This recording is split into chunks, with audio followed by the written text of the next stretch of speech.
Hello, this is Richard Price. This video is about a teaching model that I've been developing over the last few years.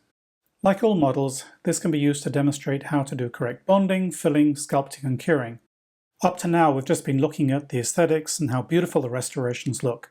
But what's novel about this is that you can remove the restorations from the teeth. Because we can take the restoration out of the tooth, we can see how well it has been light cured and how well the dentist has adapted the composite resin to the cavity walls. We can look for nick lines, bubbles in the composite, and teach the dentist how to place better restorations.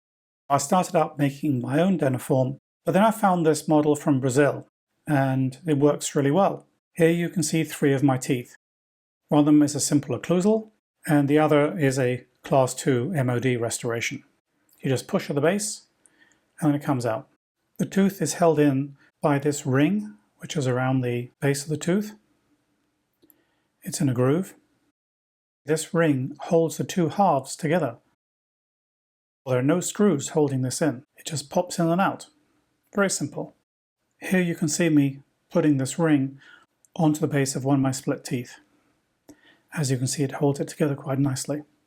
And then the tooth will just push into the socket.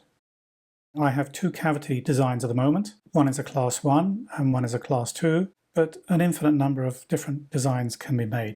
They're all half teeth so that you can remove the restoration after light curing and look at the internal adaptation. And you can also teach light curing using this mold. Here we can see examples of a restoration that's been placed in the Class 2 cavity. And you can actually see the adaptation wasn't great.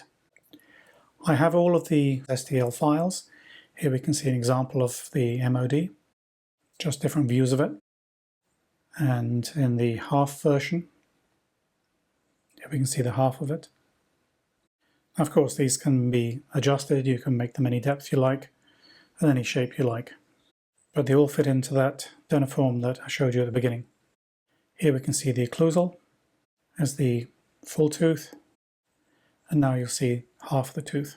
As you can see in this particular one, we've got rounded internal line angles, but you could make it with sharp internal line angles as well if you wish. It just depends what you want to show.